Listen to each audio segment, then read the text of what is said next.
All right, guys, I think we're going to go ahead and get started. I think there'll be some folks who are filtering in here, but let's go ahead and kick off. We have lots to cover today.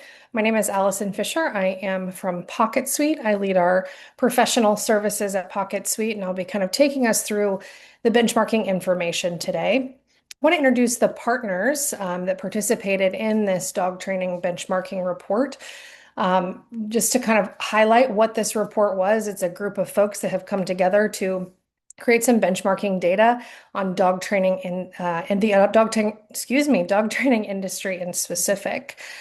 So on that project board, and I'm going to ask my co-hosts to kind of go around and introduce themselves momentarily, but we have aggressivedog.com, Mike Shikashio, one of the most widely recognized voices in professional dog training and in the business community. His platform, speaking engagements, and media presence reach tens of thousands of dog training professionals. Many of you that are on the call today, many of you that participated in the survey, know and love Mike very well. We also have the Association of Professional Dog Training International. APDT is one of the largest professional membership organizations for dog trainers in the US, provides access to broad cross-section of the industry, solo practitioners to multi-trainer operations. And we really wanted to include them to make sure we captured the full range of trainers in the industry. Third is PocketSuite, who I represent. PocketSuite is the maker of a business management software with special edition configured specifically for dog training, pet boarding, daycare, training, grooming facilities, tools for clients like onboarding, scheduling, payments, vet, vaccination records, all the things. We really are the tech platform that is built for pet professionals, and we're really interested in being a part and thought leader in the industry. So that's our kind of interest in participating in this study as well. And then the International Association of Canine Professionals represents a distinct and significant segment of the professional dog training community. Again, their participation ensures that we reflect a broad range of approaches and philosophies in the industry as well. And then last, but certainly most important in my mind, is ResearchScape. They are the independent research partner that partnered with us on this and handled the day-to-day operation, designing the study, fielding, analyzing the survey. Jeff Henning, who is the leader and founder of ResearchScape, started this consultancy and designs and runs custom surveys for trade associations, businesses across various industries. It's our second time partnering with ResearchScape on a major benchmarking survey like this, and we certainly appreciate their partnership. With me today, I have a few folks who will be participating in the conversation from these organizations. So if you don't mind to just come off mute and introduce yourself. Erica, if you want to go first, I just saw you come off camera or on camera. Go ahead and introduce yourself, which organization you're with, and then we'll go around the horn a little bit. Sure. I'm Erica Marshall. I am the board chair for the Association for Professional Dog Training this year, and I've been a board member for the last 3.5, 4 years. So Awesome. Thanks. You want to go ahead, Mike? Hey guys, Mike Shikashio. I'm the founder and CEO of aggressivedog.com. I'm just really excited to see this collaboration come together and get all of this information out there into the dog training universe, because I know it's a lonely space sometimes. We don't get to hear about all what everybody else is up to. So that's one of the reasons behind the collaboration. So I'm excited for that. I apologize when I was running through that you didn't see the slides, but we'll back up that I've got some full bios here for the organizations that were a part of the project board. We will send out this deck, so if you'd like to read a little bit more about the folks who we introduced, those are here. Oh, did our IACP person introduce themselves? I don't see. I saw Jess and the Yes. general population room. Oh, okay. I don't know if she's able to jump in as a Jess is with panelist. IACP. Maybe she's not able to get in. Chinwei or Kim, if you want to reach out and maybe see if we can get her onto the presentation panel, that's great. In the interest of time, let me keep going and we'll get Jess in here, who's with IACP and was a big part of that project board. So jumping in to say who qualified for the survey, the results from the report, which I'm proud to say, we had an online survey of 862 members. The survey ran from May 19th to June 22nd. And we did have respondents from 23 different countries, which I thought was really interesting. Down at the bottom, you'll see the split between respondents from each of the organizations. Certainly want to understand and acknowledge that there were some folks who may have been a part of multiple organizations or multiple of the respondents have a constituency across these organizations. But interesting split here to see where these results came from. And the qualifying questions were, what, if any, do you own in the business? What share, if any, of the business you work in? So they had to have at least some ownership in their organization. And which dog training services did they offer? So we did ask what folks were offering as a qualifying question to begin the survey and carry through some of the questions. Here are the highlights, and I am going to kind of go through each one of these, but you're welcome to take a look closer. Training services. So the top 3 training services that were offered across this survey were 92% in clients' homes, 79% outdoors, and virtual or online. So really interesting to me to see not the facility did not land in those top 3.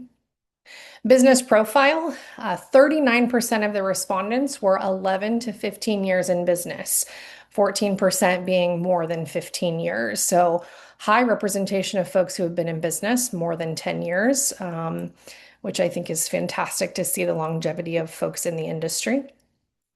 What benefits do you provide your team? So this, and we'll get more into this information as we move along, but 75% are providing continuing education and 72% of folks providing PTO to their teams, which is very interesting. Capacity, on the training capacity, and again, each one of these we'll dive into more closely shortly. What percent of your training capacity is utilized? For private training, 25% of folks were at 70% or more of their capacity utilized, which is really great to see. Feels like those are strong business metrics. Revenue, what's your business's total gross revenue? So 66% of respondents being under 50,000 and about 16% 50 to 75,000. Personal income, this is a big one for those of us that are individual trainers and really all trainers. How do you feel about the income you received? 40% reporting they're not happy or there is a gap between their happiness and the amount of revenue that they'd like to get from their business. Other business info, do you offer specialty skills? 92% offering basic manners, 86% behavior, 77% puppy socialization. So again, those were just the top 3, and we'll dive in a little deeper shortly on some of the other things. Business processes, this is always interesting to me. What is your approach to acquiring customers? 66% of folks are saying unpaid social media, just strictly posting content on their own pages.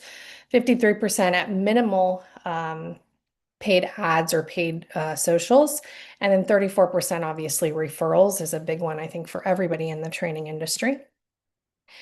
And what we boiled this down to is there are really sort of 5 segments, and you'll hear me talk about the 5 segments of folks throughout this presentation. We're calling those who are in the 50,000 or under category the launch pad. Then we see about 23% of folks in the survey were passionate pros, so under 50, that should have said over 50K, excuse us. And then the builders, 50K to 149K is about 33% of the survey. And then we've got a smaller percentage of folks making that 150K or 150K plus, and we're calling those the thriving operators and the folks that are tuning. Let me jump into services. And what I'd like to do as we go forward is I'm going to present some of the data and then I'll ask my co-presenters here to kind of come off mute and give a little bit of feedback from their perspective where they sit in the industry on what these numbers really mean to them. And so again, diving in deep on those highlights that we talked about, we'll kick off with what training services folks are offering. 95% of the respondents are saying we do offer private training in whatever mode that looks like, with behavior consultations, remote training consultations kind of being neck and neck there, followed closely by group classes. Day training, only at around 42%. And then seminars, 34%. And then board and train, surprisingly to me, only around 33% of folks offering board and trains.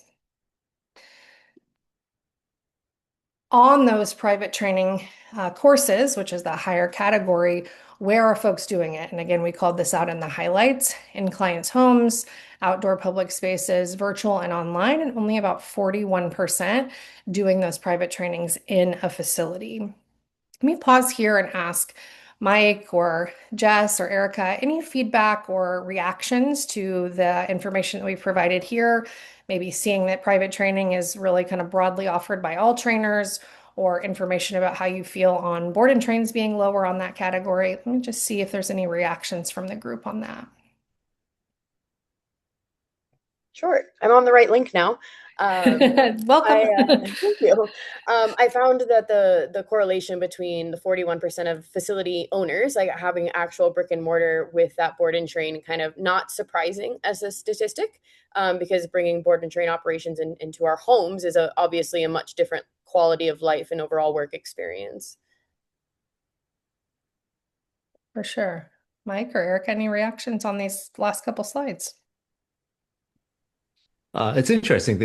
Depending on which group responded to, and I'm not sure if you're going to get into that, but so my audience is going to do a lot more private consultations in the client's home because of the focus on aggression. It's not that that's not worked within board and train or other formats, but interesting thing to think about, and especially as you guys start seeing what areas can help you out and make more for your business. So. Yeah, absolutely. Yep. There wasn't anything surprising for me based on our demographics as well. Great. We'll jump into business profile.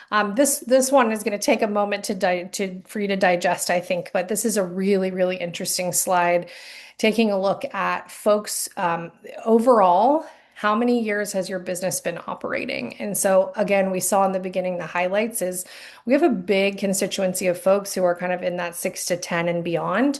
And then this is comparing this next category, the revenue compared to number of years in business. So the split there is really interesting. I think it's also interesting to highlight this category, the 50 to 150,000. We've got folks who are a little bit younger in their career, but doing, perceivably pretty decent numbers, depending on whether they're a team or a solo. So really interesting data there on longevity of your business compared to revenue. And then again, below here, that's comparing to the solo versus team. So a little bit of a waterfall effect here, saying at the top, overall, how long have you been in business? Then dropping you into those sort of revenue categories that we talked about in the highlights slide, and then taking a look at teams and where that's comparing to how long you've been in business. So some younger businesses in that 3 to 5 year category who are doing that 50 to 100K, even 150 plus. And those folks tend to be doing some teams. The solo folks too, also doing pretty well, but a bigger or more normal or expected, in my opinion, split on the structure. Any comments on that, Mike or Eric or Jess? Nothing for me is surprising on this one. It's Yeah. it makes sense. I mean, because you have like you said, some of the younger business savvy folks that I'm seeing come into the industry are represented a little bit in the slide that you were mentioning. So, yeah. Love to see that. Love to see the folks having great success in these earlier years for sure. All right, team info. This is that highlight tab that we talked about at the beginning. Again, what benefits do you provide for your team? So I won't read through all of these, but some of the highlights, it seems like just generally everyone in the training industry is really holding continuing education and training and certifications at a high regard, and continuing to offer those for those folks. I know lots of the folks on the call offer conferences and continuing education options along with certifications, which we'll talk about soon. I thought paid vacation at 72% is a really nice number to see. So folks are offering that PTO to their teams.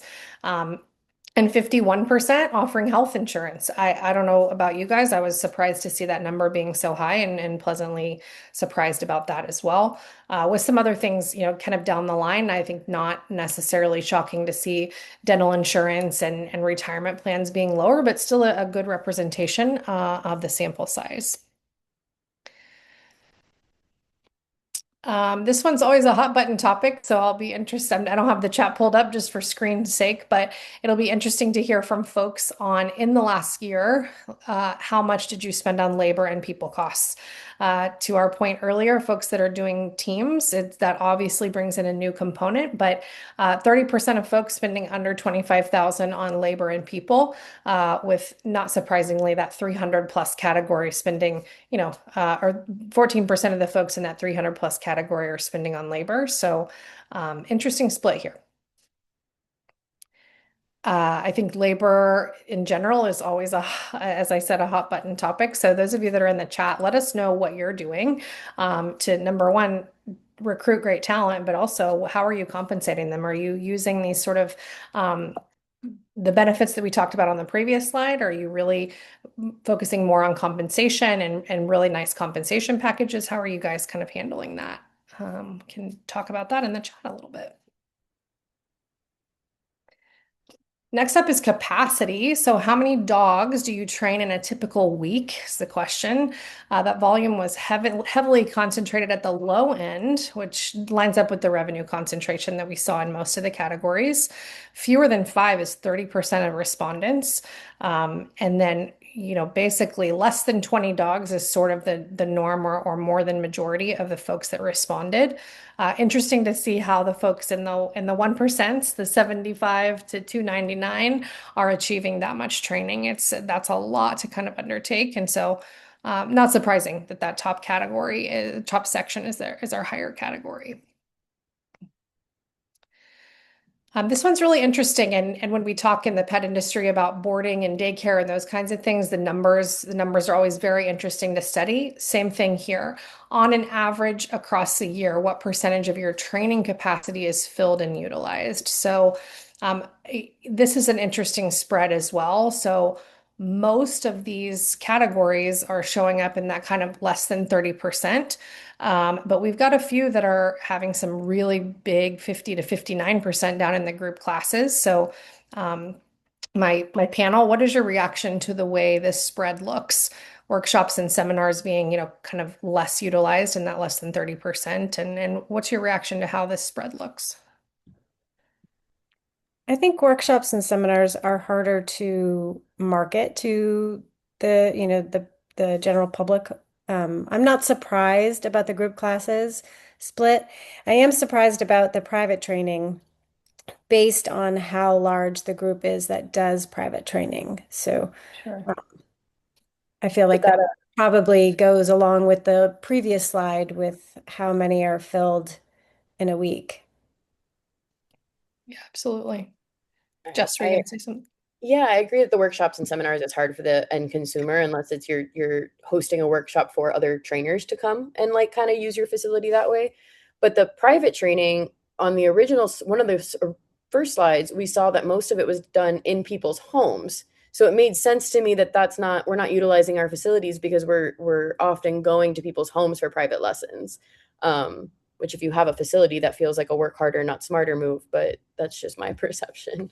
What do you think the difference is in group classes being, 50 to 59% versus workshops and seminars? And I know there's probably trainers from all maturity levels of business here. So talk a little bit about, Mike or whoever, workshops and seminars versus group classes and what you think kind of that difference is in those two offerings. I think it's multifold because the awareness of what's available to the average consumer. So the average dog guardian out there is going to be selecting a particular format, whereas workshops and seminars is more geared towards professionals or behavior junkies, I guess, sometimes. So I think I've never heard that terminology. Your sport dog junkies too. We're doing workshops and seminars. Yeah, generally the workshops and seminars are attended by people that have done a lot of training previously, and they're doing something niche like nose work or parkour. So it's not likely to be a completely repetitive kind of a thing for them to do. Yeah, so more kind of mass group classes are maybe more available for the masses versus these workshops and seminars being kind of more specialized. Great. Thanks for that. All right, we'll jump into the business revenue category. What was your business's total gross revenue in the last completed fiscal year? So 50% of respondents were under that 50,000 mark. And then we kind of have a waterfall of folks in that 50 to 150 category. And again, this is just a bigger breakout of the folks that we saw in that first highlight slide. And we're going to get into just a moment, which I think is my next slide. Actually, it's not. We'll go back here and let you take a look at this one more time before we jump into reoccurring revenue. And then we'll talk about happiness with revenue in just a moment. This next question was roughly what percentage of your monthly revenue comes from repeat customers? I'll be really interested to see in the chat and from the panel to talk about what's your perspective on repeat customers? How are we getting folks to come to us and continue to come to us? Under 15% is about 26% of those folks. And then we see a pretty even split there in that 16 to 60% of folks saying that reoccurring revenue is a portion of what they're doing in their business. So folks on the panel, on the chat, what's your models? What are you thinking about how you get those customers back in your building, back in your service, continuing to come and see you?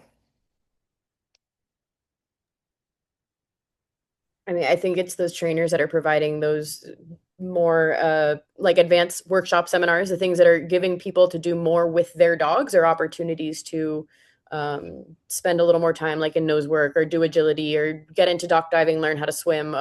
And those are where the kind of like lifestyle training and bringing your customers in for return is really, kind of beneficial versus you went through, group classes, 1, 2, 3, see you if you need something.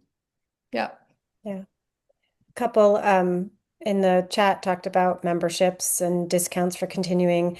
It's adding different services, like Jess said, adding packages,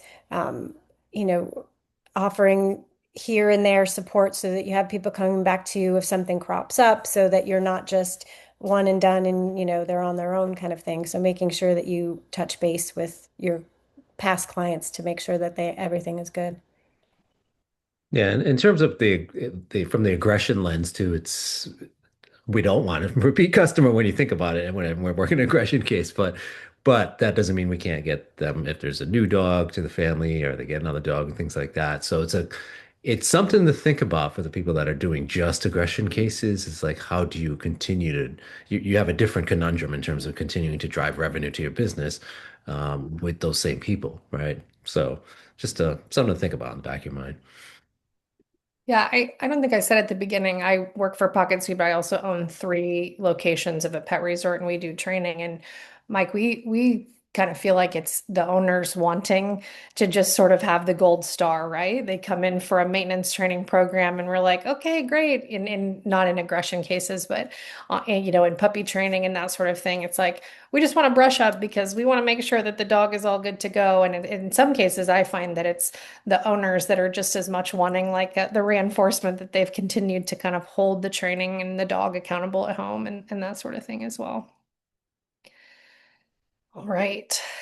Personal income. Okay, this is the one that I was talking about a few minutes ago. So, did you receive any personal income from the business during this 12-month period? 22% said no, and 78% did say yes. Super excited to see that 78%. And obviously, the folks in that 22% category, maybe in that lower 50,000 or below, growers that are kind of working on growing that business.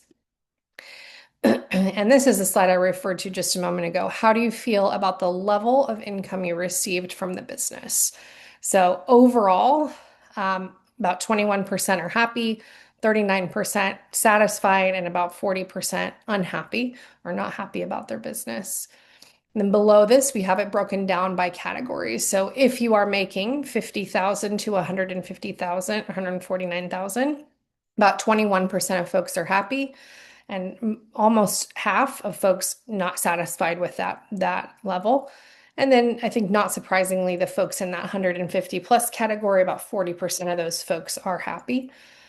Then further, we're breaking this down again into the years in business. So if you've been in 5 years of business or less, and really interesting about how that waterfalls again, 18 up to 28% when you're in that 15-year category. And then a really big spread here. That team category, about 32% of folks are happy or satisfied in their business at 40%. So big majority of folks in the team category happy, and not so far behind in the solo folks as well that are either happy or satisfied with their revenue. Talk about that panel. What's that look like for folks who are in the industry? How are you coaching folks who have great passion and skill for what they're doing with the dogs, but maybe in this sort of limbo of how do I make this business work? How do I get myself out of that 22% of folks who are not making or paying themselves anything out of their business? I love Yeah. this question so much. Mike and Jess are they're all smirking now, actually. So let's hear it, guys. Tell us how we Yeah. It saddens me to see so many people unhappy with their, with their income or how their businesses are doing. And I think that speaks to people get into being a trainer because they're passionate about training and not necessarily passionate about business. I'm one of those weird people that loves the business side of it way more than training. But that's one of the things that I think we can support our prospective audiences with, is a lot more support in that business aspect. Like someone in the chat was like, how can you be unhappy making more than $150,000 a year? And I'm like, that's a financial management problem. That might be, they're spending too much money on there's money leaking somewhere that they need some support there, and they may not know how to look into that. So I think that's our job now, is really making sure that we can change that statistic to start being everyone's a lot more happier than unhappy. Right. Yeah. I'm a little suspect of the satisfied group, in just that they're satisfied, but are they actually actively or adequately being taken care of from their income? Like, are they satisfied because they're doing what they love and they're making an okay living, and that's just how it is? And there's no desire or capacity to increase it, or an understanding of how to increase it. I would like to see obviously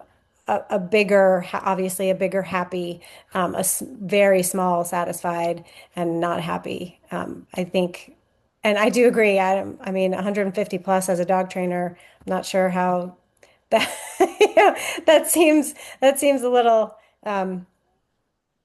surprising, but I guess, and like Jess said, it's very possible. It's very possible they're making the money, but they're not happy in what is going, what their business is doing and how their business is doing. So I do wonder how much of it is satisfaction with the job as opposed to just the income too. Some people don't separate that. That's a good point. I'm wondering how many people may mistake the difference between revenue and income personally, and might be like kind of in that gray area of, we made $150 or 150,000 in revenue, but I didn't make $150,000 in profit. And that's a very big difference too. And I think that's part of understanding your numbers and what each individual owner and operator's goal is for an income. Yeah.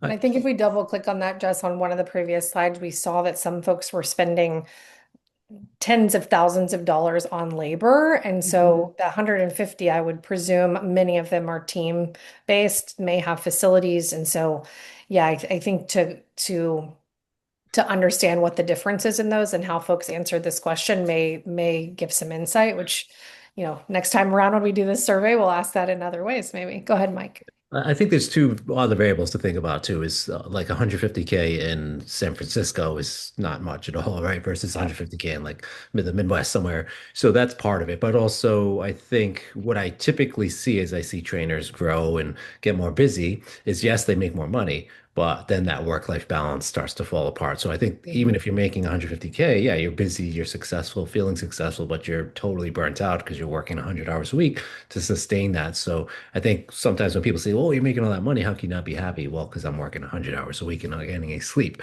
So, and it's all aggression cases or something like that. So, Yeah. it's something to think about, is the balance of that. And, that's why we're having this webinar too, is to find those efficiencies and systems and processes that can really help streamline and make it happy. Talk a little before we come off this, because I know it's such a hot issue for everyone. about pricing, right? So how do you guys coach folks in your organizations on pricing themselves appropriately? I know that's always a conversation, right? You see the person that comes in that can't afford the $3,000 board and train, but you know the person desperately needs the help. So how do you coach your folks on that? We as an industry hate pricing ourselves. I have found it is really, really hard. And basically, and I've had to coach, mentor other trainers, younger trainers.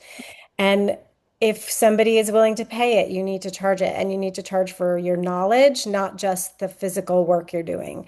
And so I think there's a capacity for a new trainer to build their clientele while still understanding that they know more than the person they're going into work for, so they need to charge accordingly.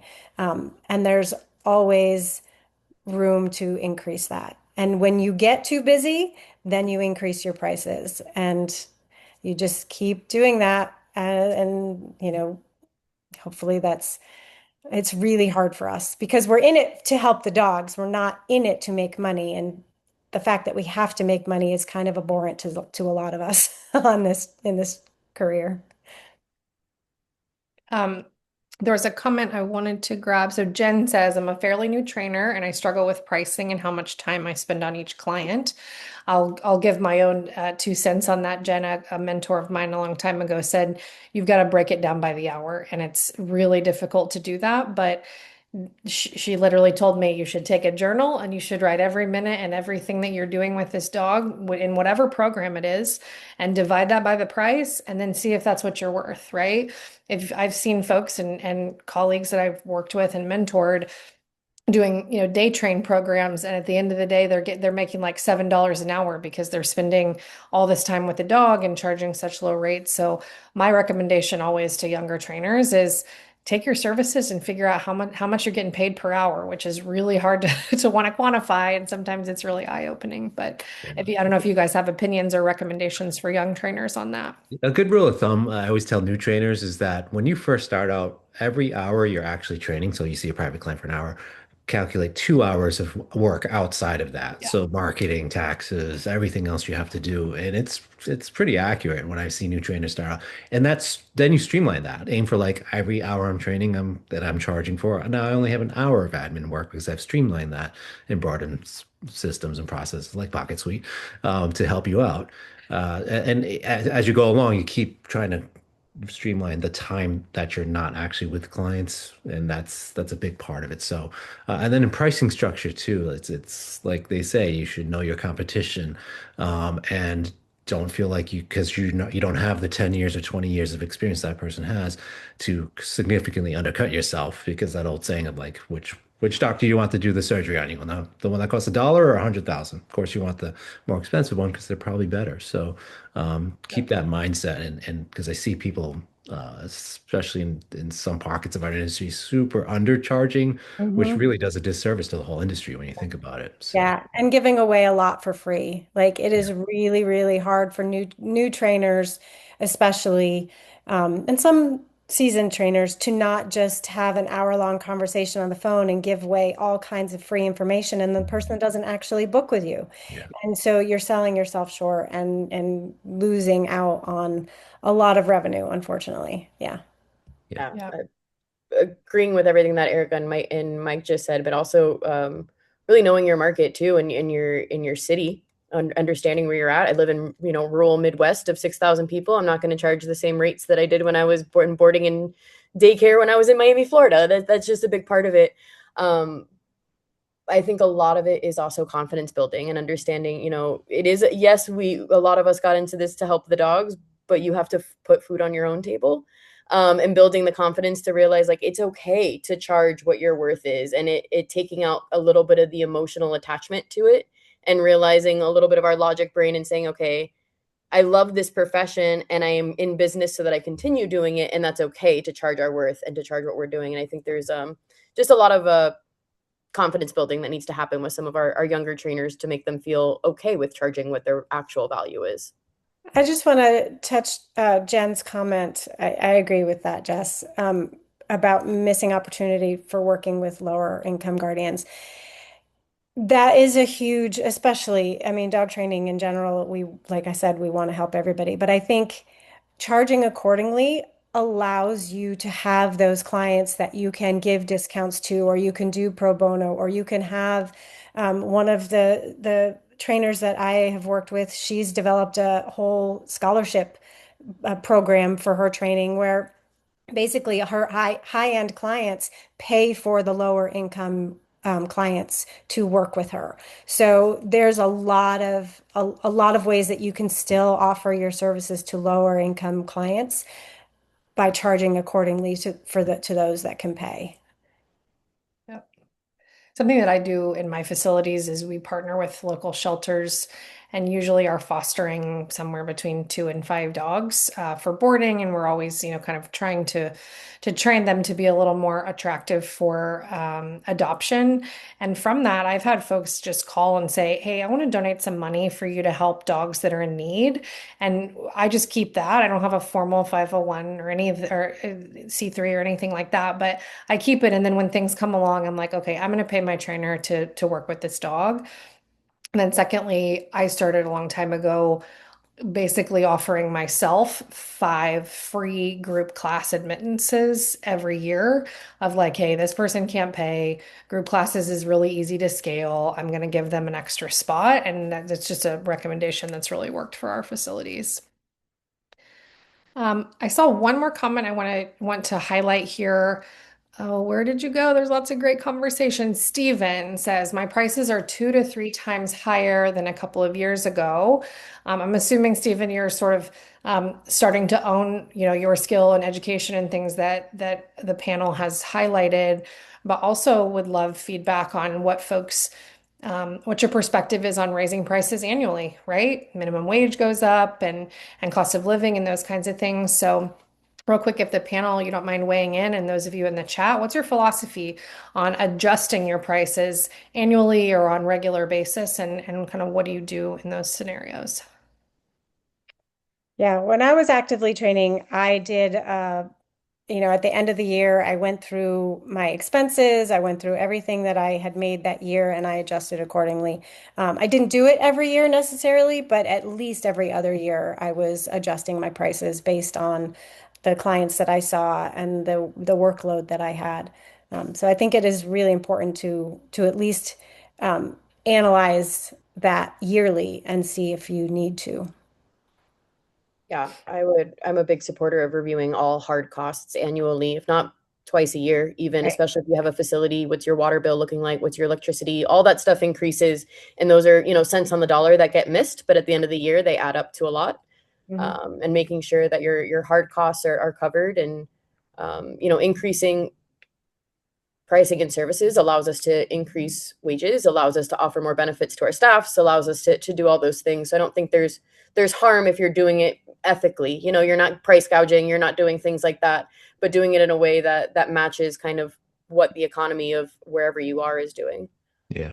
There's an unwritten rule too that anytime you raise your rates, you just get busier. So it happens Yes, every time. People Like want what they it every can't does time you do have. it, happen. you're That's like, what I it need to is. slow down. I'm getting too much business. And then Yeah. suddenly you And raise then your you rates and keep you get raising even your rates more. and you're like, all right, I Yeah. guess people are going to keep paying it. Yeah. Yeah. But I think it depends where you are in your journey too. Like in your first couple years, like looking at your rates once a year is good. But as you get busier and your revenue starts to increase, I would recommend doing it quarterly. And then when you even take to the next steps, do it. You should be doing it monthly, looking at all the little details that start to matter at those bigger numbers. So like return on ad spend if you're running ads and those kind of things, and where you're spending your marketing dollars should be done monthly at a certain level. You don't need to do that when you first start out, but you should think about that if you're going to scale in the future. So just yeah, I Yeah. would I would say more frequent the more your numbers go up. Yeah. I think we should all be reviewing profit and loss statements Hmm. monthly for sure. Yeah. Yeah. Yeah. Can I just real quick touch somebody Dan mentioned us suggesting that clients are plentiful, but we showed that capacity is underutilized. I think the capacity being underutilized isn't a necessarily not clients. I think it's we're not reaching those clients or bringing them in. So I think us not filling our schedules in a full capacity doesn't have anything to do necessarily with what, clients are out there for us. That's a good call out. Mm.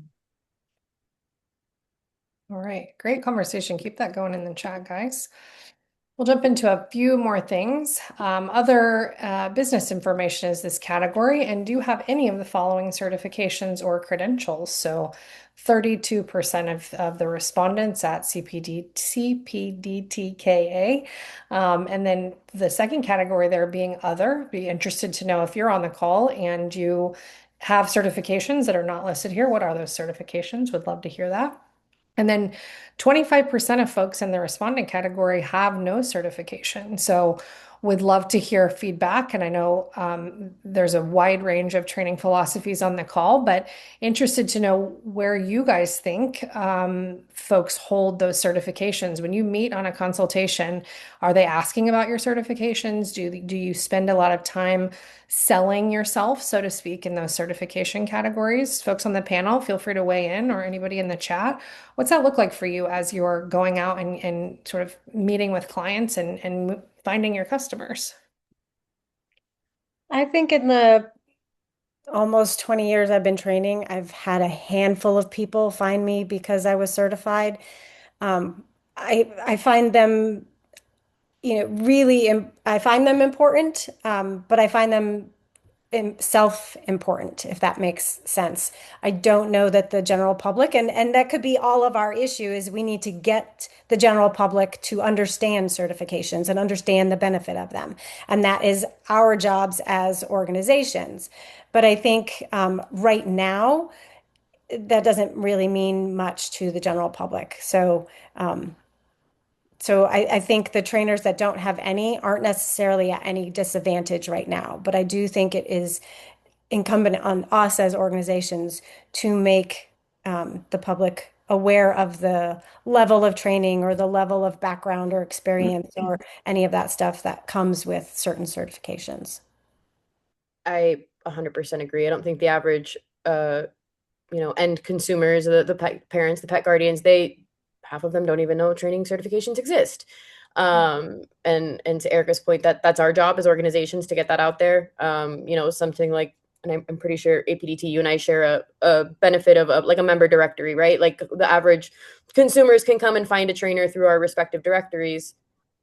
Dog guardians and parents don't know those exist to go look for them. So it feels like at our end, we need to start getting that out there to help the wider pool of consumers to understand that, certifications are important. They do exist. One degree is not better or worse than the other degree. It just depends on what your specialties are, is how I kind of look at it. And I fully agree. It's not critical, because I think the people that don't have certifications are still getting education within our organizations. They are just not going through the expense or the time to formalize it because they haven't found a critical need for their business. Right. Right. And somebody pointed out that insurance. So a lot of insurance, at least I know the insurance that we give discounts to our members only covers, the discount is for our members, but some insurance is really only covering certified trainers. So that could become a more, That's a good point. important Yeah. thing is, even your homeowner's insurance. If you're taking in dogs to your home, it might be a thing that can help you not lose your homeowner's insurance if you say you are a certified trainer. Yeah. Yeah, from an inside industry standpoint, like when somebody asks me for a referral, do you know somebody in this area? I look at one of the certification lists because I don't know always a trainer in a certain part of the world, right?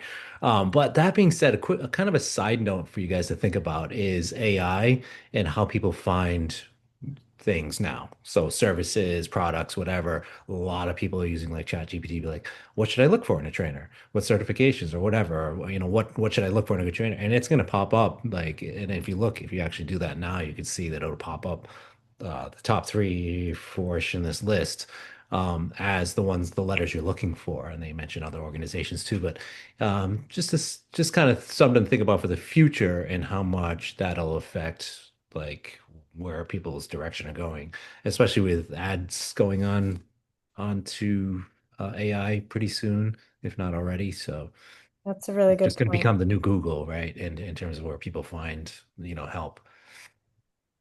Yeah. I want to circle back to one thing you said, Jess, is that your members are getting education from most of your organizations, right? And so we've had several folks that are young trainers on the call. And just to highlight that the importance there of having education, whether it's formal and certified or not, I think is also just helpful for you for a safety feature, right, Mike? Like you don't want a trainer that's been training for 3 months to go at, some dog that has, 3 bites under its belt or something along those lines. So whether that certification exists or not, I think maybe these 25% that we're seeing that have none are still most likely members of some of these organizations and taking some education from that. So great to see. All right. Um, let's see. Oh, for your busiest periods, how far in advance are you typically booked? So this is another one of these charts that's got a lot to take in here, but overall, folks are saying they're booked. There's overall 20% of folks saying they are booked less than 2 weeks. And then a big section of folks, about 50, a little over 50%, are saying between 2 to 3 weeks or a month that they're booked out. Those of you in the chat, let us know where you're sitting, and let us know where you're sitting today versus 3 years ago. I think the way folks are booking just in general has changed a lot. We see that at PocketSuite and the way people's capacities and their bookings are looking. So tell us what it's looking like for you overall. Are you booked kind of 2 weeks to a month out, or are you booked way, way far out, 2 months, 3 months, fully all the way out? And then further down, again, we're kind of following this same pattern. So folks who are in that under 50,000 category, about a little over 55% of those folks are 3 weeks or less booked out, kind of less further booked out for those folks. And then we're seeing in that 50 to 150 category, most of those folks, again, sort of sitting in the 2 weeks to a month booked out. 150K, I think, not surprisingly, has a pretty large constituency of folks who are booking out 2 months or further in advance. Again, and actually, kind of interestingly, that in the years in business, we're really neck and neck with each other, all the way from 6 years to 15 years out, kind of sitting in that 15 to 16% of folks at 2 weeks, less than 2 weeks, and then the big constituency again between that two weeks and a month. And then solo and team, really, again, very close to each other in the purple and blue categories, saying about 32 to 34% of folks sitting in that 2 weeks to a month. I would be interested to know in the chat if you're a puppy trainer or you're doing that kind of thing. Are folks reaching out to you and calling saying, I'm getting a puppy in 2 weeks, I want to get on your list? Or I'm getting a puppy in 3 months, I want to get on your list. What's that looking like for you guys from a booking perspective? And folks on the panel, what is your reaction to this? Is this what you expected to see, or if things have shifted over the last couple of years? What's it look like for you guys?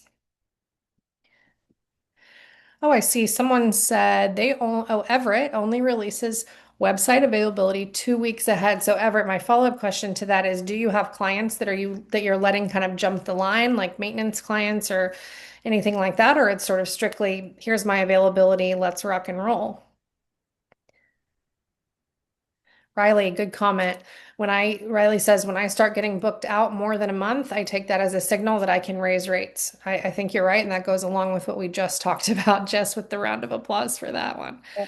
That's awesome. That was pretty typical when I was actively training, that it was 2 to 3 weeks. And it would be repeat clients and new clients mixed all in. I think at my busiest, I was booked out 4 weeks, but never more than that. And I was in a tiny, tiny town. So, Um, yeah, I think that makes sense. What else, guys? Side note, suggestion is that, um, like at the height of my business, I was booked like 5 months out. So what I would do is have some reserved emergency appointments because if you're working aggression cases, sometimes it is something very serious or an sort of emergency scenario. So you reserve those spots in your calendar.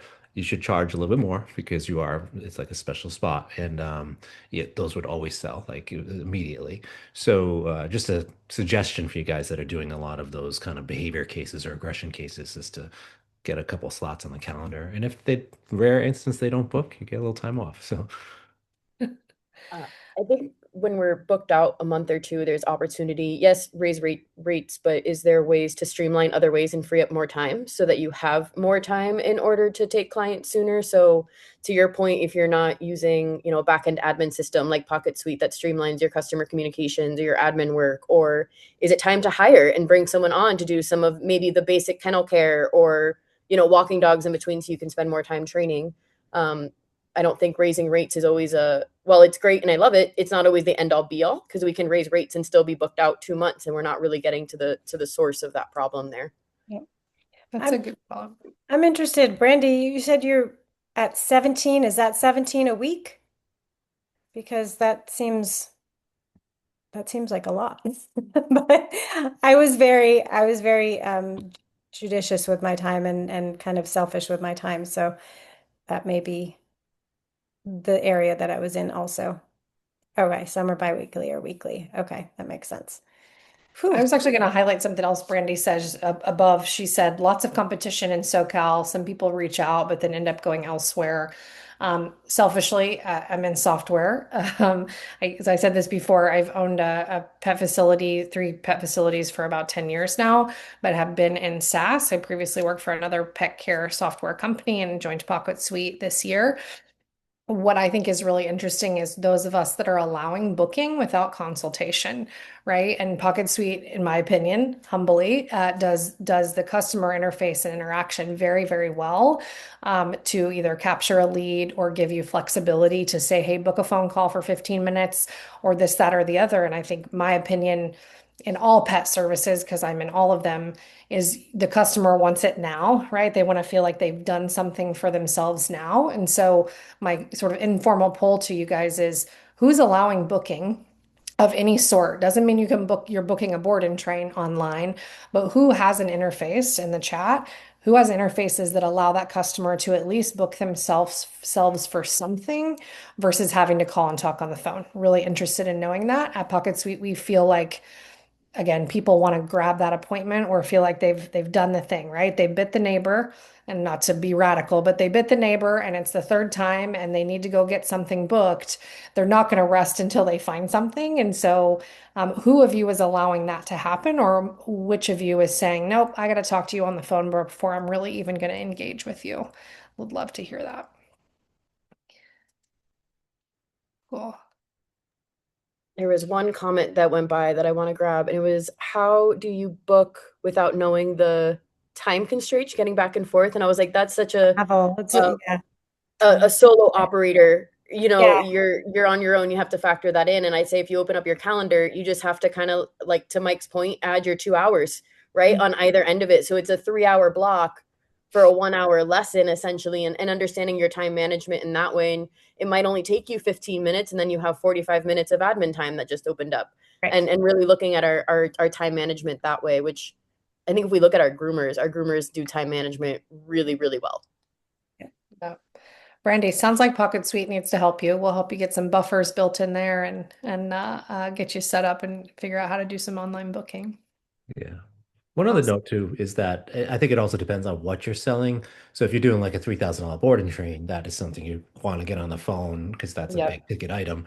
But if it's an initial consultation or something like that for $200, say, you don't really need to do a lot of selling, especially if it's aggression, by the way. People are ready to buy right away most of the That's what time. I'm saying. They But bit the neighbor and they got to go right there. yeah, like with Pocket Suite, for instance, yeah, all of that, like you don't need to talk to the client at all because especially if you do the first consult on Zoom, you're not worried about safety and things like that. So just Yep. set that they pay, they sign the contracts, they give you all the information, and it's already on your calendar, and you never actually talk to the client once until you show up for the first session where you're already paid for. So I recommend that for if you're doing like a solopreneur private kind of sessions because it's so much easier. Then you save so much time too.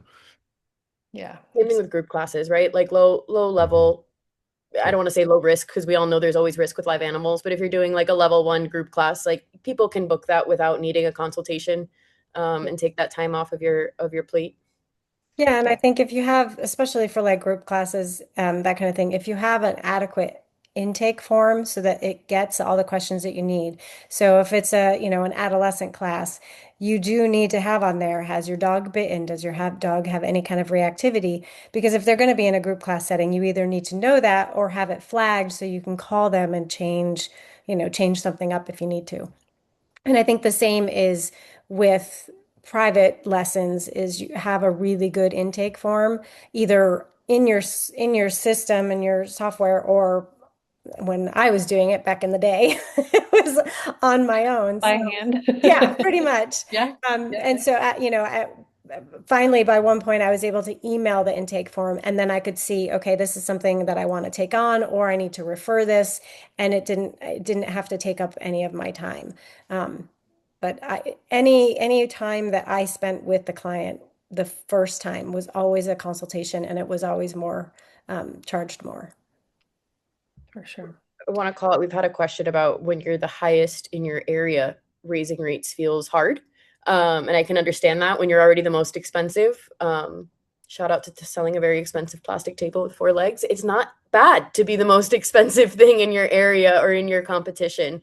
Mike said earlier, do you want the dollar doctor or the $100,000 doctor? And that's where a little bit of that confidence and owning your worth and owning your expertise and owning all of that, doing it ethically. Again, we're not price gouging, but it's okay to pay yourself more and getting really comfortable with that in a way that honors your market too. Yep. Yeah, and sell yourself. So sell why you are more expensive and what you can bring to the table. People aren't just going to say, "Oh, well, she's more expensive, so she must be worth more, have more knowledge." Some people just want the cheapest version, but oftentimes they're going to end up coming to you anyway. So if you can get why you're more expensive out there, I think that will probably benefit you and the dogs. Okay, we're having such great conversation, but I do want to get through these. So let's carry on. Which of the following, if any, best describes your approach to acquiring new customers? So unpaid social media marketing, we saw that in the beginning, is the highest. 53% saying they're doing minimal paid marketing, which is great to see that folks are doing that. I actually thought referral was a little lower than what I expected, especially in the training world, right? You're always saying like, oh, the dog walks so nicely on a leash, and people are kind of asking you, oh, where'd you go to train your dog? I think that to me showed up a little bit lower than what I thought. A pretty good constituency of folks still doing email marketing, which I think there's lots of conversation out there about whether email marketing is hitting or not right now. And then lots of other things here: intro or first time client discounts, ongoing promotions, loyalty program at only about 7%, which I found interesting. And then lots of folks saying they're doing other and would be interested in the chat if you'd like to drop. If you responded other, what are the other things you're doing to acquire those new customers? Mike alluded to this earlier, but what are you using for AI tools or automation? Nothing at all. Almost 50% of folks not using anything. And then several of the folks in marketing, client communication, which PocketSuite's happy to hear about. Client communication, contacts, forms, and waivers. Again, PocketSuite, in my opinion, we're doing a killer job on being able to offer those things in a workflow so that the time that you're spending on these admin things is really short. Lead capture and sales pipeline, only about 9% of folks doing that. To the point on the last slide, we're spending a lot of time and energy and in some cases money to acquire those customers, but only about 9% of folks using an AI tool or an automation in that lead capture and sales pipeline.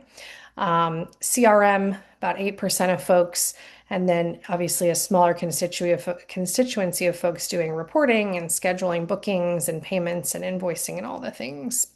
If you're in the chat, let us know what you're using, especially AI tools today with so many out there and available to you. I think folks are always interested in knowing what you're doing there to help make your life easy from an admin perspective, which obviously in the end gives you more capacity to go and train the dogs and do the things. Here's some nice meat and potatoes that we wanted to share. Again, we shared in the beginning about kind of the segments of folks And these are those segments that we kind of say are, and here's the core characteristics. I won't read through each of these for the sake of time, but we've got a couple of groups of folks that are building a training practice, income not meeting their needs yet. Another constituency of folks that are using training as kind of a lifestyle and passion or supplemental income. I saw a few folks in the chat saying it's kind of your second job or your side hustle. Certainly a good group of folks there. And then those builders in those higher categories, training is their primary career, growing their business and scaling operations represents a pretty decent section of folks here in this category and a nice split with the top categories as well. Here are some recommendations, and I am going to go through rather quickly because I want to get to any other Q&A that we have before we let folks go. Recommendations for those Launchpad folks, that are building a training practice. Getting to the next level starts with treating the business like a business. That means knowing how much to charge, how to fill a schedule, and how to keep clients coming back, which we've kind of talked about. The gap we see in this category is the business skills, not the dog skills. So again, focusing on the business operations is really a recommendation for those folks. The passionate pros, this group has found a version of the work that fits their life, and the opportunity is to be even more intentional, really double down on the things that make the business operate. And the main risk here is your costs start to go up and the time starts to run out as you're growing in that category. Builders, this is the active transition group, right? We assume that the folks that are getting to the top of the builders category want to keep moving. Capacity starts to be a challenge. Stacking those incremental things compound, and all of a sudden you've got 10 different streams of customers coming at you, and your business operations really have to be kind of fine-tuned there. These are the thriving operators. So for those folks, the businesses are working. The question is whether they want to grow, hold steady, or I know a big conversation in the industry now is selling or retiring and what that looks like. And the risk in this category, obviously growing without systems and support. But the data that we see in this benchmarking survey says that it is possible to do. And then the tuning. These are the high revenue folks, about 4% of those. The high revenue folks know that labor costs have grown faster than revenue in some cases. And the ones that, these are the ones that don't have satisfaction with this. They're not keeping labor under control. Pricing has not kept up, which we've talked about several times today. And the business has pretty complex management and requires a lot of attention there. Segment performance summary. Again, I won't read through all of this because I do want to get to last questions and answers, but this is really just a summary of a lot of the things that we've talked about today. I recommend you kind of taking a look at where you land in these categories. Are you happy and satisfied with 150,000? Are you happy and satisfied being under 50,000 and what that looks like, and compare yourself. I always recommend when we do webinars like this, find one thing or one, in this case, one category, and go compare yourself to the category you want to be in and start to look for those levers that allow you to move yourself up. If you're under 50K and unhappy, what's it take you to get to the builder section? Can you build yourself a team, or is it really strictly just years that you need to be looking to be building on, or you have to work on capacity? Do you need to offer board and trains? Those are the kind of comparisons that we recommend when we do these presentations. And just one more slide here on, again, what these folks are doing, and we will share this out after the call, of course. But again, to the point of, if you're in the Launchpad category and you're not doing paid digital ads, and you want to get to the builders category, we can see a large percent of those folks are spending money on ads. We can see that folks are paying themselves in the builders category. We can see that they're doing an integrated scheduling platform. So kind of see those numbers move up as we move up in those categories. Segment performance summary, again, the mean revenue by the number of add-on formats. So board and train is the single biggest lever, is what our data is telling us, again, from ResearchScape, but it's not the only one, and it's not the necessary first step. So plenty of options to be able to grow, and you can see as the number of formats offered grows, so does revenue, very clearly in near a straight line. option there. Okay, that's my last slide. I want to jump to question and answer. If there's more in the chat, Erica, I know you were kind of keeping an eyeball on that, but I can see my chat going, so there must be some good conversation here. Anything we missed that we want to call out? Or panel, if you have any kind of final thoughts on those last few things that I went through fairly quickly.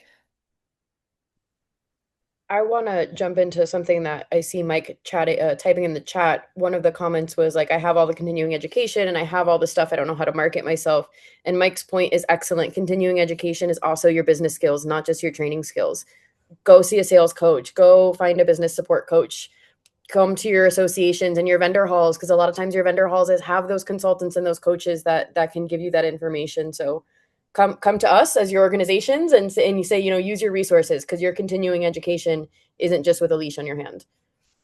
Exactly. And that was basically my point is while you guys are doing the hard work, we are, as your organizations, there to support you and fill those gaps that you need. And so if there are gaps that you need that we don't know about or that we're not filling adequately, we need to know about that. And that is what we're aiming to do. Love that. I want to thank the panel for being here today. I want to thank everybody who responded to this survey. We were blown away with the results. Certainly plan and hope to continue to partner with all of these organizations to do this in the future. Again, PocketSuite, the reason I joined the team as a part of the pet industry and to be with PocketSuite is we are really committed to being thought leaders in the industry. We're committed to serving the industry. And so just really thankful for your partnership, everyone on the panel. I'd like to just give each of the panelists an opportunity to talk about what you'll do with this data next. How you'll continue to educate. I see folks in the chat saying, how do I get education? These are the organizations, right? You can reach out to IACP, APDT, aggressivedogs.com. I think I'll let you guys speak for yourselves. All of you will take this data and continue to educate your membership base. So Jess, you're first on my screen. We're going to go in order. Jess, Erica, and then Mike. What are you guys going to do with this data? How will you continue to talk about this with your membership? Yeah, let us know. Absolutely. I'm a data nerd. So I'm digging into the nitty gritty and putting together a webinar series for IACP members, kind of looking at our memberships answers so that we can tailor some of the questions that they need, to your point, and making sure that I'm providing the resources that they need, whether it's business support, financials, whatever it is. We're going to do it. And I'm excited to continue that webinar series. Awesome. Erica, you're next on my list on the panel. Yeah, same. We're looking at our individual members' answers as well as on a whole, and developing educational content, whether it be business or other resources for new trainers, that kind of thing. So it's really helping us fine tune where our educational content and support services can go. Love it. Mike, how about you? Yeah, for me, the core is the happiness component because a lot of my audience, they're working a lot of aggression cases, and that comes with its own emotional side of things. And the last thing you want to be worried about is the money in the business. So anything that can be helpful in that regard. So this report will go out to everybody that's expressed interest in this webinar and signed up, and I hope that information could get you thinking about other ways of generating revenue, because a lot of us are just solo, like, let's go see the aggression console, and that's all we're doing. But how can we supplement that? And that's a big part of this. The outcome of this survey was seeing that, yeah, there's to get to those next stages, you have to offer other services. And how can you do that in the aggression space? So, yeah, looking forward to pushing this out. Awesome. And products. We haven't talked about any product sales. That's always a better way to Yeah, increase profit too, exactly. Yeah, is yeah, adding products to your programs. yeah. Yeah. Yeah. Yeah. From PocketSuite perspective, again, thank you for joining us. PocketSuite will be sending out a full summary of today's webinar, all the notes. We have a white paper that we wrote on the survey results as well. So look for that. We also will be at several of the shows coming up. We're headed to IACP soon, and we'll be at lots of shows this fall and winter. So we'd love to see you guys. I'm doing a big presentation on pet resort operations at Hershey. So we'd love to see you there and chat about that as well. Thank you all so much for your time. I appreciate it, and we'll see everybody soon. Thank you.